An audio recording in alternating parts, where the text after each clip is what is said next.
hablando sobre el juicio y la idea de que Dios nos va a enjuiciar. Dice Efesios, pero el hombre moderno apuesta su destino eterno en que no hay un juicio final. El hombre moderno apuesta su destino a que no hay un juicio final. Pero cuando vamos a la Biblia y leemos bien, el Señor arrasa la tierra, la devasta, trastorna su paz y dispersa a sus habitantes. Lo mismo le pasará a todos, al sacerdote y al pueblo, al amo y al esclavo y a todos en un conjunto. Este llamado al arrepentimiento es algo que nos molesta humanamente, porque va en contra de nuestra rebelión en contra de Dios, porque va en contra de nuestro espíritu independiente, porque va en contra de nuestro deseo de hacer nuestra voluntad y reinar sobre nuestras propias vidas y reinar sobre el...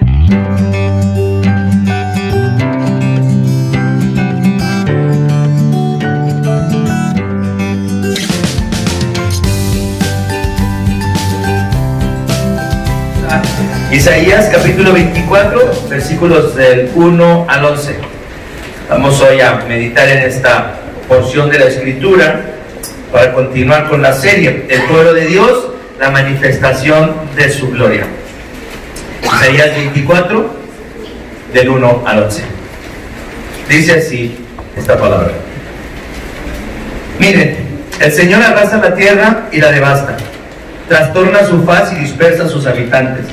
Lo mismo le pasará al sacerdote y al pueblo, al amo y al esclavo, a la señora y a la esclava, al comprador y al vendedor, al prestamista y al prestatario, al acreedor y al deudor. La tierra queda totalmente arrasada, saqueada por completo, porque el Señor lo ha dicho. La tierra languidece y se marchita, el mundo se marchita y desfallece, desfallecen los notables de la tierra. La tierra yace profanada, pisoteada por sus habitantes, porque han desobedecido las leyes, han violado los estatutos, han quebrantado el pacto eterno. Por eso una maldición consume la tierra, y los culpables son sus habitantes. Por eso el fuego los consume, y solo quedan unos cuantos. Languidece el vino nuevo, desfallece la vid, gimen todos los corazones alegres. Cesó el ritmo de los tambores, se aplacó el bullicio de los que se divierten, se apagó el júbilo del arpa. Ya no beben vino mientras cantan, a los borrachos el licor les sabe amargo. La ciudad del caos yace desolada, cerrado está el acceso a toda casa. Clamor hay en las calles, porque falta el vino. Toda alegría se ha extinguido, el júbilo ha sido desterrado. Esta es la palabra del Señor en la que vamos a meditar, y tenemos que recordar algo que dijimos la semana pasada. A partir del capítulo 13 y hasta el capítulo 35 del libro de Isaías, vemos entonces a los expertos ven un patrón, y ustedes lo pueden ver si ya después de que se los dije revisan todos esos capítulos, un patrón en el que Dios emite un juicio sobre todas las naciones del mundo conocido de ese tiempo. La semana pasada hablábamos de las maldiciones sobre Babilonia, hablamos de las maldiciones sobre el reino del norte, el reino de Israel o de Efraín, sobre Siria, sobre todas estas naciones, pero también, si ustedes analizan, están las profecías de juicio contra Etiopía, contra Egipto, contra Tiro y también contra el mismo Jerusalén.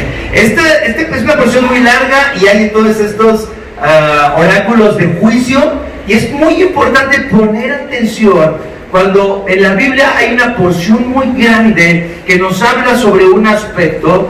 Tenemos que poner mucha atención, porque recordemos que si vemos la Escritura y pensamos en ella como la gran historia de la redención, y si una gran parte de la historia de la redención Dios ha decidido que revelarnos el aspecto, este tema del juicio de Dios sobre la tierra, entonces tenemos que poner atención y tenemos que encontrar en estas profecías de juicio toda la enseñanza que Dios quiere darnos. Porque fíjense una cosa, si la Biblia es la historia de la redención, entonces todo lo que Dios nos revela en la Escritura está conectado con la salvación, está conectado con la redención. Y el juicio es un tema tan importante y tenemos que conectarlo directamente con el plan de redención, con el plan de salvación que Dios ha establecido para su pueblo, también para todo el mundo. ¿Qué estoy diciendo con esto? Que si hablamos del juicio, entonces tenemos que preguntarnos en esta mañana, ¿por qué en los oráculos de juicio, o cómo utilizamos los oráculos de juicio para ir al gran tema de la redención, de la salvación? Entonces hoy quiero que pensemos en esto. Hoy quiero que pensemos, el título del sermón es El juicio que salva, y vamos a hablar sobre 3 aspectos del juicio. Número 1, vamos a hablar sobre lo odioso del juicio, sobre por qué no nos gusta el tema del juicio. Número 2, vamos a hablar sobre lo indispensable del juicio. Y 3, vamos a hablar sobre lo precioso del juicio. Entonces, lo odioso del juicio, lo indispensable del juicio y lo precioso del juicio. Vamos entonces a empezar con lo odioso del juicio. Dice entonces, la idea del juicio que hemos analizado es una idea que está extendida a través de toda la Escritura. ¿Están de acuerdo? Si vemos, no sé, Romanos capítulo 2, versículo 5, Pablo habla sobre el día de la ira que ya viene. Judas lo llama, en Judas versículo 6, el juicio del gran día. Y el apóstol Pablo dice en Hechos 17:31, que Dios ha establecido un día en el cual juzgará al mundo con justicia. El día de la ira, el juicio del gran día y el día en el cual Dios juzgará al mundo con justicia. Esto es un tema que está ahí, que tenemos que analizarlo y tenemos que preguntarnos, ¿para qué quiere Dios enjuiciar a las naciones? ¿Cuál es el propósito de que venga el juicio sobre las naciones? Y dijimos la semana pasada, también sobre el pueblo de Judá, sobre los habitantes de Jerusalén, es decir, también sobre el pueblo escogido por Dios. ¿Para qué querrá Dios enviar este juicio sobre la tierra y sobre su pueblo? ¿Cuál sería la primera respuesta que tú deberías de dar cuando alguien te pregunte ¿por qué hay tanto juicio en la Biblia? ¿Por qué hay tantas amenazas de juicio en la Biblia? ¿Cuál es la idea que deberíamos de responder? Por la maldad. Que Dios debe enjuiciar a la tierra por la maldad, ¿está bien? ¿Qué más? Que Dios es justo. Que Dios es justo, Dios debería hacer justicia, está muy bien, ¿qué más? Pero pensando en esto, pensando en la Biblia, es la gran historia de la redención. Allí hay una gran porción de oráculos y de profecías de juicio que amenazan al pueblo de Dios y a las naciones. ¿Para qué amenazar a Dios, a su pueblo y a las naciones tan continuamente? Sí, porque debe haber justicia. Porque debe haber justicia por la maldad de los hombres. Y lo que dice doña Anita, para llamar al arrepentimiento. Pero fíjense, cuando hablamos del arrepentimiento y cuando vemos estos textos en el Antiguo Testamento, es muy difícil que nosotros, como cristianos en pleno siglo XXI, como expertos en las doctrinas de la gracia, ¿sí somos expertos en las doctrinas de la gracia o no? Más o menos, bueno. Es muy difícil para los expertos en las doctrinas de la gracia, es muy difícil para nosotros que hablamos del Evangelio de la manera en la que lo hacemos continuamente, que pensemos que también Dios nos está llamando al arrepentimiento a nosotros, como a los judíos de Jerusalén o a los israelitas del norte, del reino del norte. Es muy difícil que tú creas que Dios te debe llamar al arrepentimiento por medio de una amenaza de juicio. Es muy difícil que tú digas, ¿cómo me estará llamando Dios a un juicio por mi pecado? Es muy difícil identificarnos en el pleno siglo XXI, en la comodidad de nuestros asientos, aquí en la colonia Roma, aunque estemos en esta ciudad en la que nos quejamos, pero tenemos tantas cosas buenas que es muy difícil pensar que Dios tiene un juicio también para nosotros. Es muy difícil pensar en esto. Pero fíjense una cosa, quiero que analicemos entonces 2 cosas. Miren, dice en el versículo 1, el Señor arrasa la tierra y la devasta, trastorna su faz y dispersa a sus habitantes. Lo mismo les pasará al sacerdote y al pueblo, al amo y al esclavo, a la señora y a la esclava, al comprador y al vendedor, al prestamista y al prestatario, al acreedor y al deudor. Estas imágenes del Señor arrasando la tierra, devastándola y dispersando a sus habitantes, entonces está diseñada para llamar al arrepentimiento a todos los que la escuchan. Primeramente al pueblo de Dios y luego a todas las demás naciones a las que están dirigidas esas profecías. Pero déjenme decirles algo, no hay nada más odioso para las personas que no son creyentes que escuchar que Dios nos va a juzgar al final de los tiempos. Eso Eso es lo que las personas más aborrecen de cuando les predicamos el Evangelio, cuando les hablamos de Dios o les decimos algo acerca del Dios de la Biblia o del cristianismo. Esto es algo que nos hace odiosos, porque naturalmente no queremos arrepentirnos, porque naturalmente no queremos tener esa carga, ese peso que la religión pone. Dirían ahora los pensadores modernos y muchos psicólogos y muchos psiquiatras, esas culpabilidades que nos pone la religión, ¿verdad? Con toda la influencia freudiana, ¿verdad? Entonces tenemos que pensar que la religión nos impone muchos tabús, que la religión nos impone muchas inseguridades, muchos conceptos que nos hacen sentir culpables. Y entonces se nos invita ¿a qué?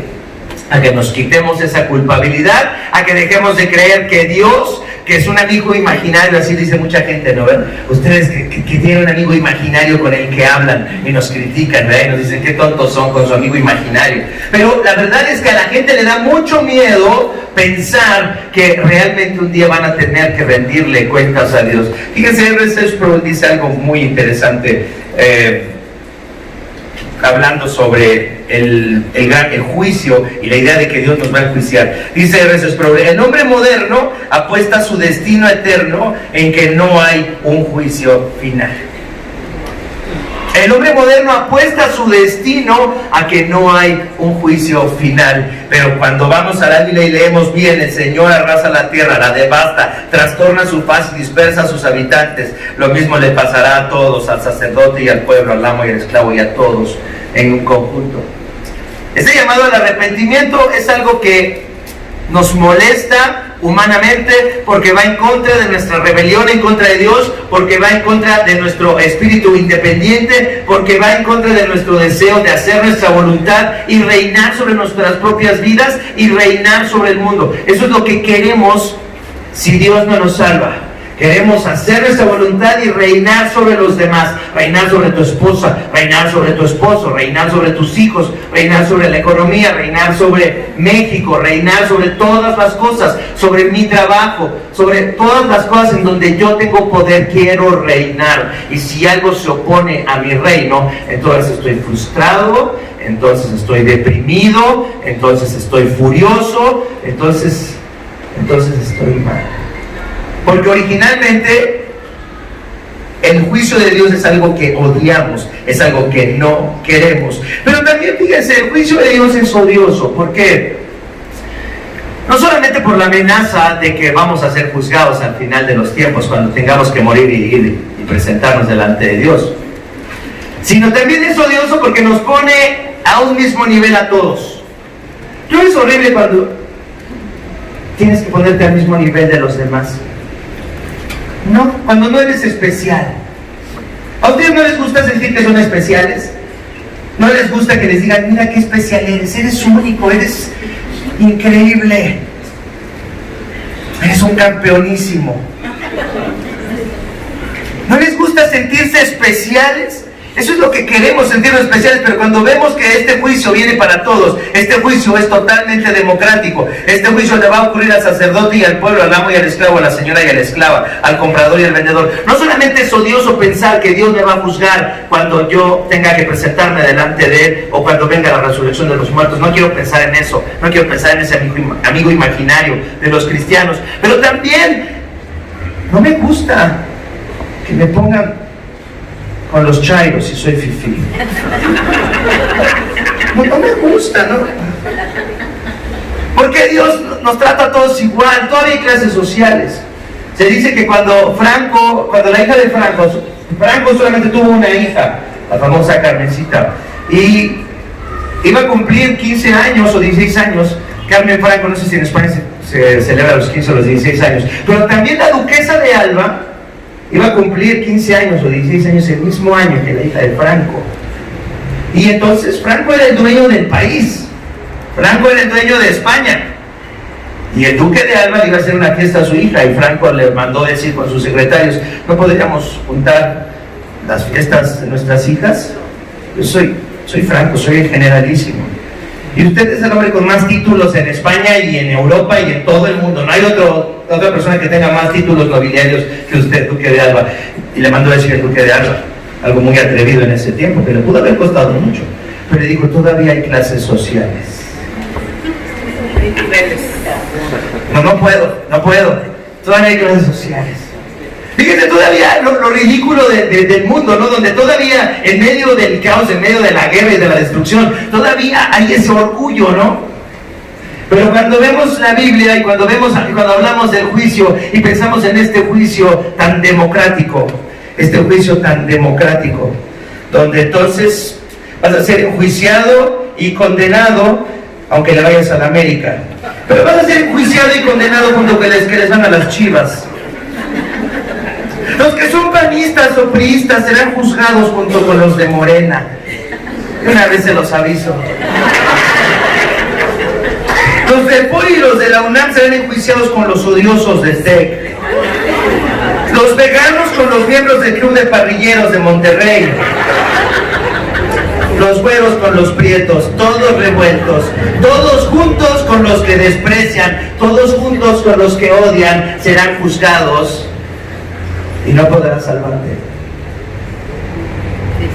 Delante de Dios, el odioso juicio que Dios manda a las naciones y manda a su pueblo, nos pone a todos en el mismo nivel.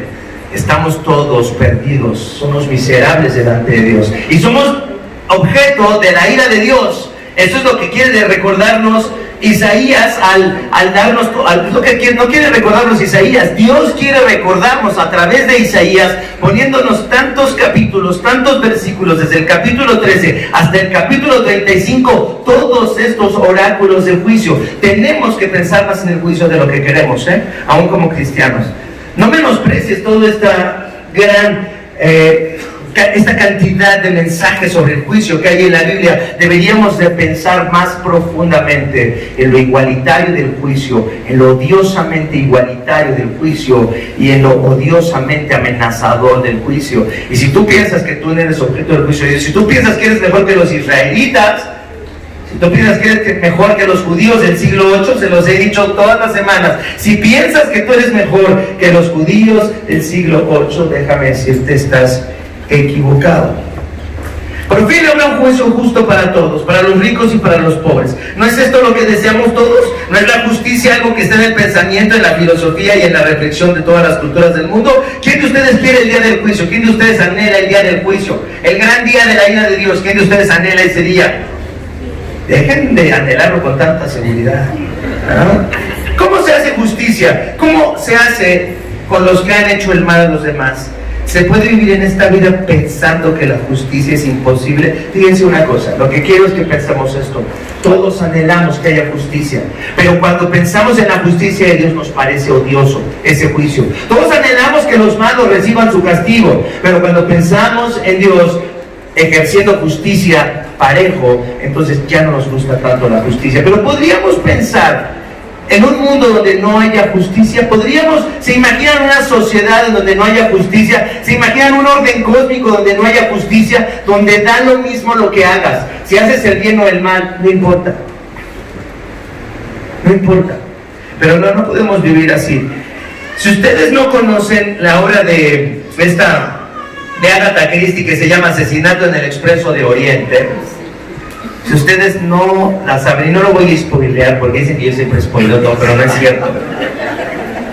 Asesinato en el Expreso de Oriente es un crimen que ocurre en este expreso muy elegante que va desde París hasta Estambul, donde va la gente rica y viaja por toda Europa, y Europa Central y Europa del Este, y llegan hasta Estambul. Y entonces en este tren hay un crimen.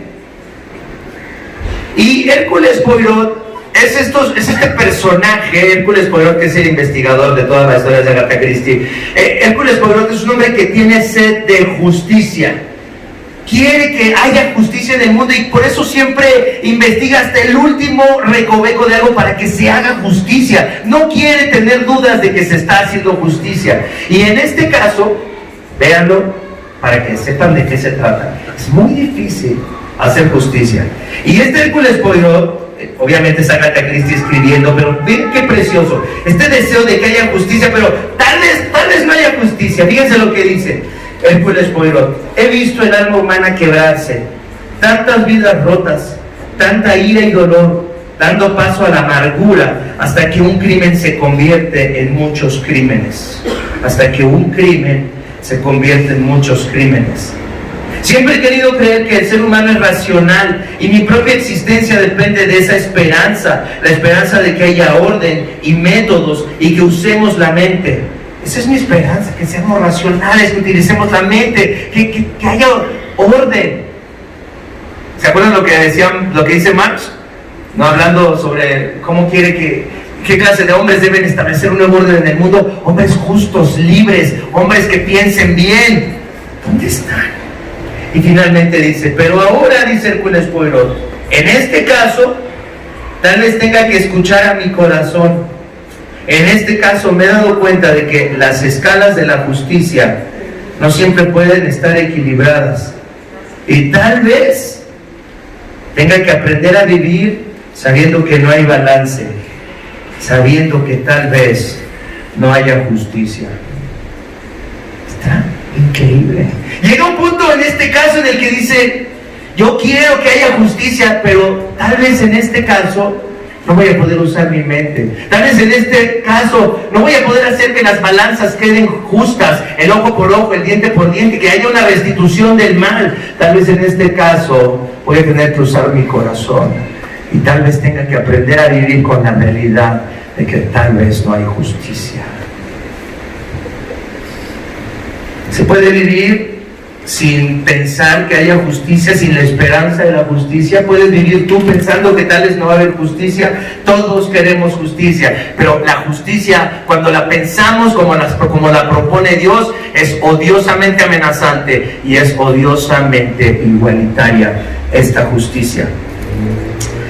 Fíjense lo que dice en el versículo 3 y del versículo 3 al 5, cómo describe Isaías esta condición del juicio. La tierra queda totalmente arrasada, saqueada por completo, porque el Señor lo ha dicho. La tierra languidece y se marchita, el mundo se marchita y desfallecen los notables de la tierra yace profanada, pisoteada por sus habitantes. Y fíjense una cosa, algo que dicen los comentaristas y hay que poner atención, que ya no habla de la tierra o de la tierra de Jerusalén o de la tierra de Judá, ya empieza a hablar de una forma universal, de una forma en que habla de toda la tierra, de todo el mundo. Dice, queda pisoteada por sus habitantes porque han desobedecido las leyes, han violado los estatutos, han quebrantado el pacto eterno. Y cuando llega la cuestión del pacto eterno, podemos hablar de dos pactos: el pacto de obras, ese pacto que Dios hizo con Adán y con Eva de que no deberían de tomar del árbol de la ciencia del bien y del mal, y a través del incumplimiento de ese pacto el mundo queda bajo maldición. Pero también los israelitas, cuando se les hablaba del pacto, entendían perfectamente de qué estaba hablando el profeta Isaías, de aquel pacto que Dios había hecho con ellos. ¿En dónde? Cuando venían en camino hacia la tierra prometida. ¿En qué parte? En el Sinaí, ¿verdad? Y ahí hizo Dios un pacto con ellos y les dijo esto. Fíjense lo que les dijo. Dios primero le dice a Moisés: anúnciale esto al pueblo de Jacob, declárale esto al pueblo de Israel. Ustedes son testigos de lo que hice con Egipto y de que los he traído hacia mí como sobre alas de águila.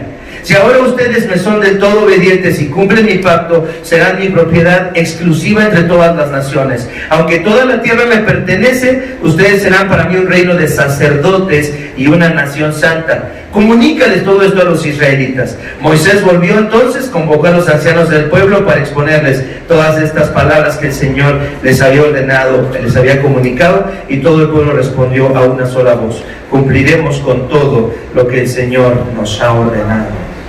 Cumpliremos, vamos a hacer lo que Dios dijo. Pero Isaías les dice: la tierra está maldita y está siendo arrasada porque se ha roto con el pacto eterno. Entendemos nosotros que hay un pacto eterno de Dios con la humanidad, pero hay un pacto específico que Dios había hecho con los israelitas, con el pueblo de Judá, y que ellos habían roto, que habían despreciado y del cual se habían olvidado. Quiero decirles esto: nosotros como cristianos a veces nos sentimos muy seguros con las doctrinas de la gracia y decimos: una vez salvo, siempre salvo.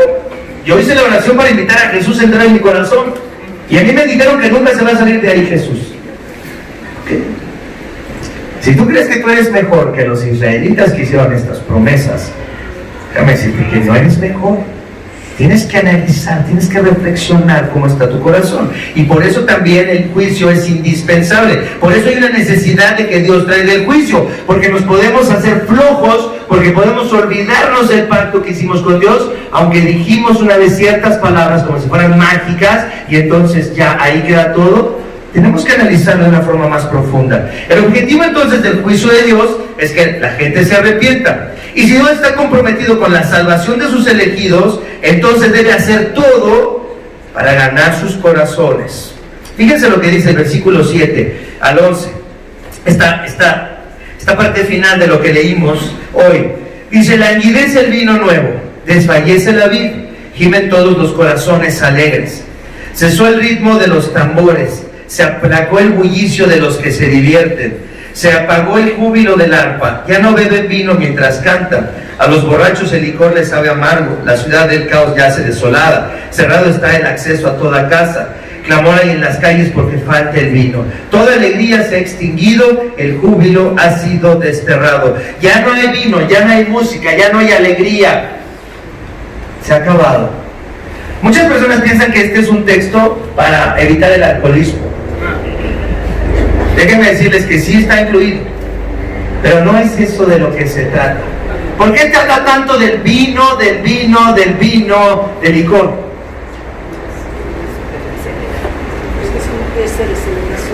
Porque el vino trae una tranquilidad, una paz o una alegría en la cual no necesitas nada de Dios. Puedes alegrarte con tu vino. Puedes hacer una fiesta con tu vino. Puedes pasarte un buen rato con tu vino. El vino es muy bueno para anestesiar los sentidos y para hacernos independientes de Dios. El vino tiene esa facultad. Pero no inventaron el vino, no lo inventó el diablo, tampoco lo inventaron los hombres pecadores. El vino es algo que Dios creó. Porque además dice el Señor Jesús: no voy a beber esta copa hasta que la beba, este vino nuevo en el reino. Y las promesas de restauración incluyen carne, cosas engordadas, grasa y vino. Las bodas de cordero tienen carne y vino. No estamos hablando, este texto no habla solamente del vino, pero nos habla del vino como este sustituto de ¿qué? De una relación con Dios. Un sustituto de una salvación en Dios. Y yo quiero decirles algo. Es muy fácil identificar a alguien borracho y decir: esa persona es borracha. Y deberíamos llamarlo arrepentimiento. Claro que sí. Claro que sí deberíamos llamarlo arrepentimiento. Pero el vino es una figura de las cosas que satisfacen tu corazón más que Dios. Las cosas que satisfacen tu corazón más que la salvación que tienes en Dios. Esto es muy difícil de que lo acepten, sobre todo las personas que han sido evangélicos por mucho tiempo. Nunca podrían decir públicamente que algo en su corazón los satisface más que su relación con Dios. No pueden, o sea, es algo que no pueden decir. Porque no pueden creer que sus corazones son tan malos como para que algo satisfaga sus corazones más que la salvación que tienen en Cristo. Pero quiero darles tal vez algunas ideas para que a lo mejor piensen si hay algo que les satisface más, o en lo que buscan, o en lo que tienen su esperanza. No necesitamos tomar vino para estar lejos de Dios. Puede ser que tu consuelo en esta vida sea tu esposa o tu esposo. Si tienes una buena esposa o un buen esposo, tal vez eso es lo que consuela tu corazón. Tal vez eso es lo que consuela tu vida. Que tienes una esposa increíble, que te hace feliz, que te obedece en todo y que te acepta como eres, no te exige nada y siempre quiere hacer lo que tú quieres. Si tienes esa esposa, tienes que tener mucho cuidado. Si tienes la esposa perfecta, tienes que tener mucho cuidado, porque eso puede ser lo que satisface tu corazón. Algunas tienen la suerte, como mi esposa, de tener un esposo que las satisface en todos los aspectos, que las hace felices. Si tienes un esposo que te hace feliz, si tienes un esposo que cuando le hablas apaga su celular, apaga la televisión, voltea y te dice, mi amor, dime qué te necesitas.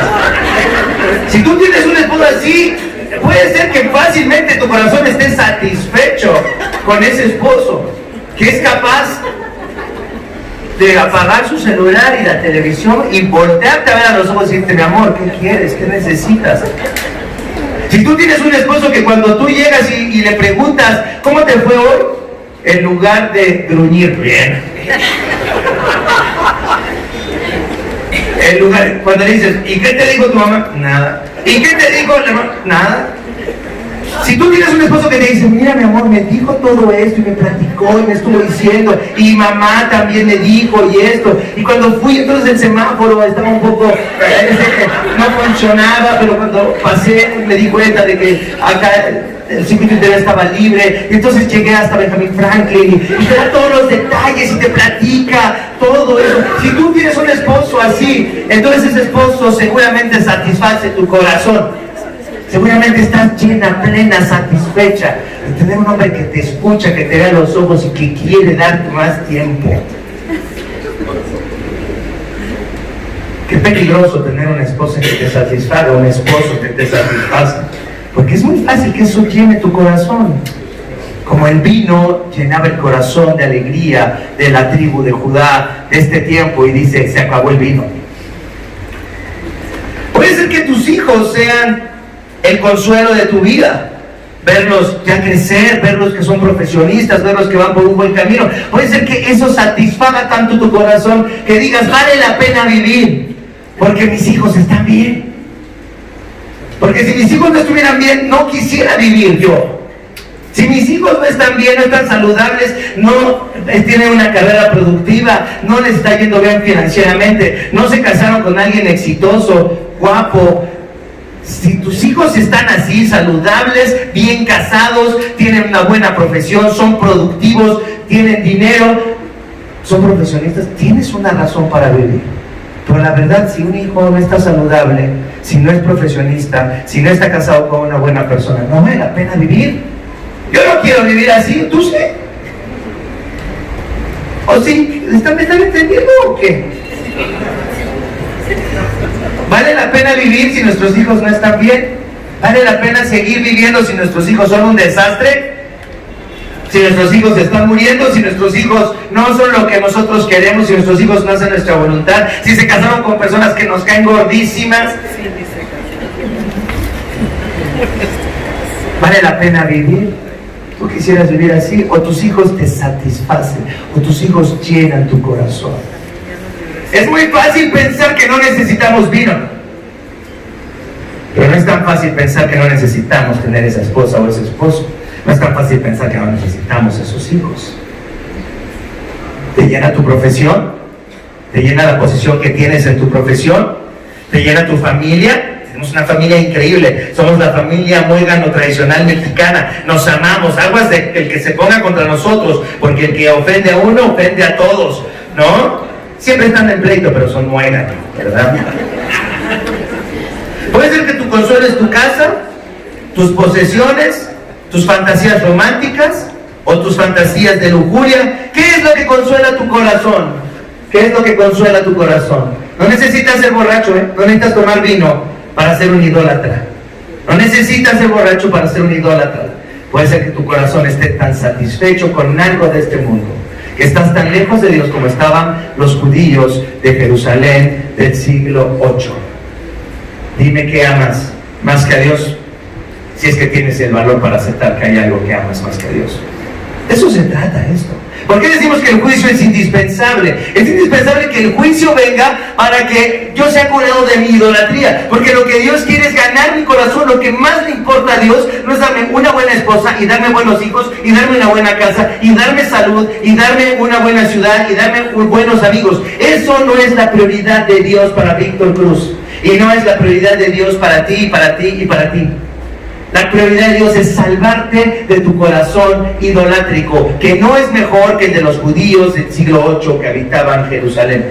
Si tú crees que tú eres mejor que los judíos del siglo 8 de Jerusalén, déjame decirte que solamente te estás engañando, porque en realidad tu corazón es tan idolátrico como el de ellos. Pero viene el juicio, y tiene que venir el juicio. Pero además, fíjense, cuando decimos, viene el juicio, digo, hoy que no venga el juicio porque entonces Dios no me ama. No, ¿por qué está viniendo el juicio sobre Jerusalén? ¿Por qué está viniendo el juicio sobre los judíos?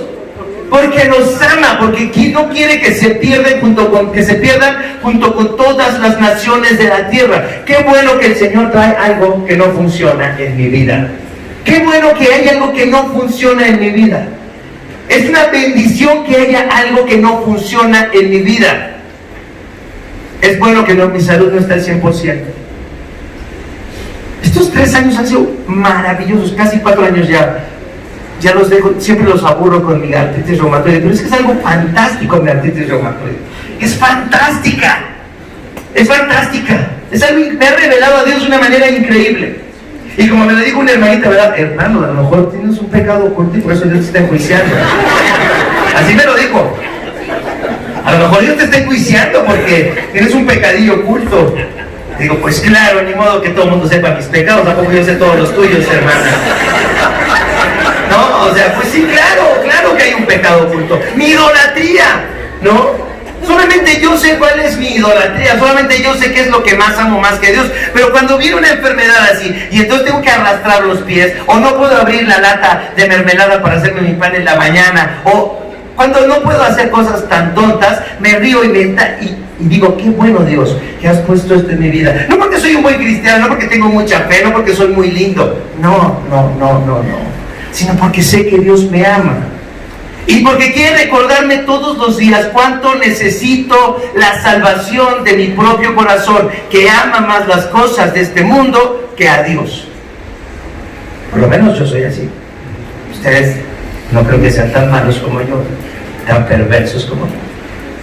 Pero yo amo más las cosas de este mundo que a Dios, que la salvación que tengo en Cristo. Y cuando Dios obra en mi vida, y cuando Dios trae juicio sobre mi vida, no es que Dios esté enojado conmigo, está santificándome, está salvándome de esta adicción que tengo a las cosas de este mundo. ¿Qué es lo que Dios les quitó a los habitantes de Jerusalén en este texto? ¿Qué les quitó? El vino, porque les encantaba el vino. ¿Qué es lo que Dios tiene que quitarte para que sanes de tu corazón idolátrico?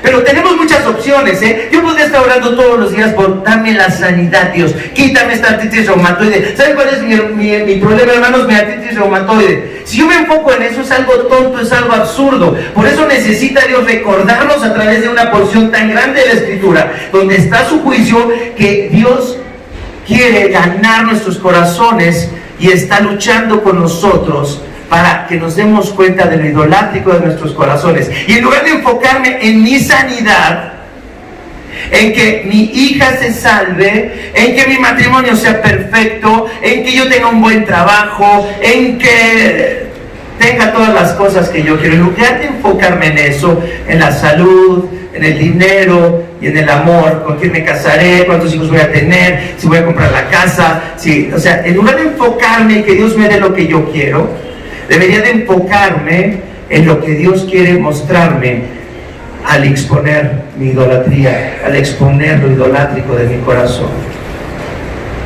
Eso es en lo que debería de enfocarme. Por eso no pido tanto que oren por mi salud. Sí pido que oren por mi salud. Sería bueno que no me doliera tanto. Me gustaría, sí me gustaría. Pero eso es lo más importante, no. ¿Por qué no oran para que mi corazón comprenda lo que Dios quiere enseñarme? ¿Por qué no oran para que Dios me sane de mi idolatría, de lo que amo más que a Dios? Dios tuvo que tratar así en el juicio contra el pueblo de Israel. Pero no es porque estaba enojado con ellos y los quería destruir, los quería salvar. Cuando Dios te quite algo que tú no quieres que Dios toque, cuando Dios no te dé lo que tú quieres, o no cumpla tus sueños o tus ilusiones y todo esté roto, entonces es un muy buen momento para que digas, ¿realmente soy un cristiano? Ya deja de creer que porque hiciste la oración a los 7 años invitando a Dios a entrar en tu corazón, eso te hace cristiano. Eso no te hace cristiano. No está eso en la Biblia. Te los digo de una vez. No pongan su seguridad en esa oración que hicieron. Reflexionen profundamente, maduremos todos, dejemos de ser niños en la fe y maduremos y digamos, realmente mi corazón aprecia la salvación que tengo en Cristo, realmente eso es la fuente de mi fuerza. la fuente de mis ilusiones, la fuente de mis sueños, o simplemente soy un religioso que tiene miles de ídolos como los israelitas. Tenían a Dios, acuérdense, tenían a Jehová, no se habían olvidado de Jehová. Tenían el templo de Jerusalén ahí y ofrecían sacrificios, pero consultaban a los muertos, practicaban la brujería y tenían ídolos de oro y plata en el siglo VIII. ¿Cuáles son tus ídolos de oro y plata? Fíjense, si no es tan importante preguntarnos, ¿qué consuela tu corazón realmente? El Catecismo de Heidelberg en su primera pregunta, fíjense cómo dice, me encanta haber recordado el Catecismo de Heidelberg tan oportunamente. ¿Cuál es tu único consuelo tanto en la vida como en la muerte? ¿Quieren ver la respuesta del Catecismo de Heidelberg? ¿Cuál es tu único consuelo en la vida y en la muerte?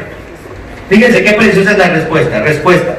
Que yo con mi cuerpo y alma, tanto en la vida como en la muerte, no me pertenezco a mí mismo, sino a mi fiel Salvador Jesucristo, que me libró del poder del diablo, satisfaciendo enteramente con preciosa sangre por todos mis pecados. Y me guarda de tal manera que sin la voluntad de mi Padre Celestial ni un solo cabello de mi cabeza puede caer. Antes es necesario que todas las cosas sirvan para mi salvación. Por eso también me asegura por su Espíritu Santo la vida eterna, y me hace pronto y aparejado o capaz para vivir en adelante según su santa voluntad. Esta respuesta está preciosa. Esta respuesta estoy totalmente de acuerdo con ella. ¿O le ves algún defecto? ¿Alguno de ustedes va a criticar la respuesta del Catecismo de Heidelberg? ¿Alguno de ustedes piensa que su teología está mejor que la de los de Heidelberg? No sé, a lo mejor tú piensas, no, está mal, le falta algo. ¿Le falta algo a esta respuesta? Está buenísima, no está preciosa. Pero ¿qué tiene que ver con mi corazón esta respuesta? O sea, el hecho de que yo me sepa de memoria el Catecismo de Heidelberg y que pueda decir esta respuesta, está padre que me la sepa. Pero si mi corazón no refleja esto, si mi único consuelo en la vida y en la muerte no es Jesucristo, no sé si soy un cristiano. Si mi único consuelo en la vida y en la muerte no es solamente Jesús, no debería estar seguro de ser un cristiano. ¿Entienden lo que estoy diciendo? ¿Ya me estoy pasando de la raya tal vez? A lo mejor me estoy pasando de la raya, pero este Dios es el que se pasa de la raya. Cuando trae el juicio sobre su pueblo y trae su juicio sobre las naciones, déjame decirte que está pasando de la raya. Cuando Dios obra en la vida de Job, déjame decirte que está pasando de la raya, porque ya te quiero yo ver diciendo lo que Job dijo, el Dios quitó y Dios dio y Dios quitó, bendito es el Señor. Si eso es lindo, leído desde mi Biblia en mi cama, ¿no? Está precioso, pero que Dios te haga eso, Dios se pasa de la raya, pero se pasa de la raya porque nos ama. Dios tiene que hacer algo que nos saque de nuestro corazón idolátrico, que puede ser hasta muy religioso, hasta muy cristiano, y tu esperanza no está en Cristo, sino en lo que haces para Dios, en que eres pastor, o en que eres esto, o en que lees tu Biblia, o en que te portas bien, o en que sirves a los pobres. Tal vez ahí está tu salvación, tal vez eso es tu consuelo en la vida y en la muerte, tu religiosidad, pero tu corazón todavía está tal vez lejos del Señor. ¿Cómo está tu corazón en esta mañana? ¿Cómo está nuestro corazón? Entonces, una cosa es lo odioso del juicio, es odiosamente democrático y es odiosamente amenazador. Pero es indispensable este juicio para que podamos reflexionar sobre cómo están nuestros corazones. Pero lo precioso del juicio, dice así, en el versículo 6, fíjense lo que dice en el versículo 6 y nos lo saltamos a propósito, verso 6. Por eso una maldición consume a la tierra, y los culpables son sus habitantes. No me vengan con que es Morena o el PRI o el PAN, son todos sus habitantes. Déjenme decirles, el problema no es quién gobierna. Los gobernantes no llegaron de Saturno y tomaron México. Los gobernantes salen de lo que es el pueblo mexicano. Si te quejas del gobierno, es el pueblo mexicano. No vinieron de otra galaxia. Salieron de aquí, fueron educados en nuestras escuelas y crecieron con nuestros valores y ahora están ahí y reflejan lo que somos como pueblo. La maldición de la tierra es culpabilidad de sus habitantes, pero de los demás, no de ti. ¿Estás de acuerdo? De los demás, no de ti. De los demás, no de ti. La tierra no está maldita por mi causa, Señor. Está maldita por causa de los demás, no por mí. Eso es lo que tú crees, eso es lo que yo creo. Por eso el fuego los consume y solo quedan unos cuantos. Los habitantes de Jerusalén entonces necesitaban recordar que la devastación de su tierra era consecuencia de su maldad. Ellos eran los culpables, y dice el profeta Isaías, por eso el fuego los consumirá. Dice, el hecho de que exista injusticia en la tierra, fíjense lo que dice este comentarista, me gustó mucho. El hecho de que exista injusticia en la tierra no es evidencia de que Dios no existe. Más bien es evidencia de que no vivimos como deberíamos, de que no actuamos como deberíamos y de que hay algo que está mal con nosotros mismos. Es decir, cuando empiezas a quejarte de cómo está México, de la economía, del mundo, de Trump, de todo, párale. Empieza a pensar que la tierra está así por tu causa. Por tu causa. Deberíamos de pensar, cuando vemos el mal que hay en el mundo, deberíamos de pensar el mal que hay en nuestros propios corazones. Por eso no estamos conformes con la vida que tenemos, aunque te digan todos los días, las Martas de baile, las Fernandas familiares, cuenta tus bendiciones y sé feliz y vas a estar satisfecho si cuentas cuántas bendiciones tienes y lo linda que es la vida. Vean lo bonito, vean el lado lindo de la vida. Aunque hagas eso, dentro de ti hay una desesperación profunda. Hay algo que te dice que esto no es suficiente. Hay algo que te dice que deberías experimentar algo mejor que esta vida. Entonces la injusticia y la maldad humana no solamente revelan nuestra condición humana caída, sino nuestra rebelión en contra de Dios. Y el juicio de Dios, fíjense entonces, es una bendición, porque aunque odiemos su juicio, lo necesitamos, lo anhelamos, queremos que haya venganza, y por eso Dios nos revela a través de todo el libro de Isaías que habrá juicio. Fíjense qué precioso. Si ustedes dicen, bueno, a lo mejor querer venganza no es tan bueno. No, es algo bueno. Debemos de querer que haya venganza, pero inclúyete también en ese grupo. Es bueno que quieras que haya venganza, que los malos paguen, pero si eres realista, deberías de incluirte. Fíjense qué precioso. En Apocalipsis capítulo 6, en esta visión de Juan, en esta multitud, en el versículo 9, Apocalipsis 6, versículo 9 al 11. Fíjense qué preciosa visión. Cuando el Cordero rompió el quinto sello, vi debajo del altar las almas de los que habían sufrido el martirio por causa de la palabra de Dios y por mantenerse fieles a su testimonio. ¿Quiénes eran estas almas que estaban debajo del altar? Los que habían sufrido ¿qué? Martirio por causa de la palabra de Dios y por mantenerse fieles en su testimonio. Y gritaban a gran voz, fíjense lo que gritaban, ¿hasta cuándo, soberano Señor, santo y veraz, seguirás sin juzgar a los habitantes de la tierra y sin vengar nuestra muerte? ¿Qué querían?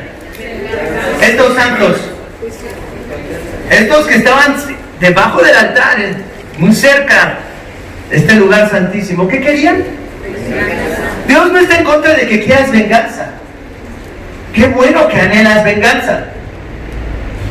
Pero si fueras justo, como piensas que eres, deberías de ver lo injusto que eres y cómo esa venganza debería de ejecutarse también contra ti mismo. Si fueras realmente sincero, si hablaras la verdad, si fueras, como dice Carlos Marx, un hombre libre y sensato y racional, entonces te darías cuenta de que ese juicio, de que esa venganza también debería ser para ti. Estos santos dicen, ¿cuándo vas a vengar nuestra muerte? Entonces cada uno de ellos recibió robas blancas y se les dijo que esperaran un poco más. Chill, my friend. Cálmate, amigo. Cálmate. Les dieron una ropa y se les dijo que esperaran un poco más hasta que se completara ¿qué? El número de los consiervos y hermanos que también ¿qué? Iban a sufrir el martirio como ellos. La maldición de la tierra incluye que aún los elegidos de Dios, los que se van a salvar, sufran el martirio, sufran a causa de seguir a Cristo. Si hemos hecho un caos con nuestra maldad, que hasta los elegidos de Dios van a sufrir por causa del pecado que hay en el mundo. Pero fíjense una cosa, podemos sufrir y ser destruidos como todos los demás, o podríamos sufrir pero a causa de Cristo, a causa de que sabemos que la maldición del pecado ha sido tomada por Cristo, el Cordero de Dios que quita el pecado del mundo, y que Él fue hecho maldición y que estuvo en el madero en lugar nuestro, y que podríamos voltear hacia Él y podríamos hallar misericordia aún sabiendo que Dios debería ejecutar su venganza contra mí y contra ti.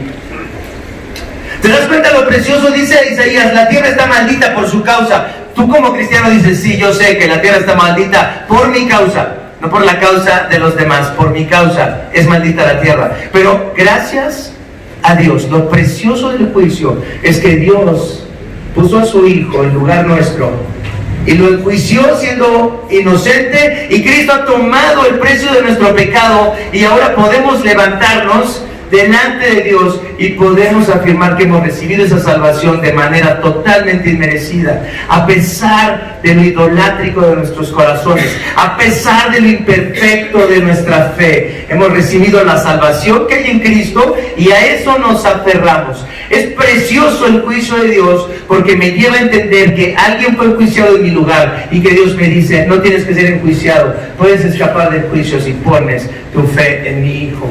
¿Se dan cuenta lo precioso del juicio?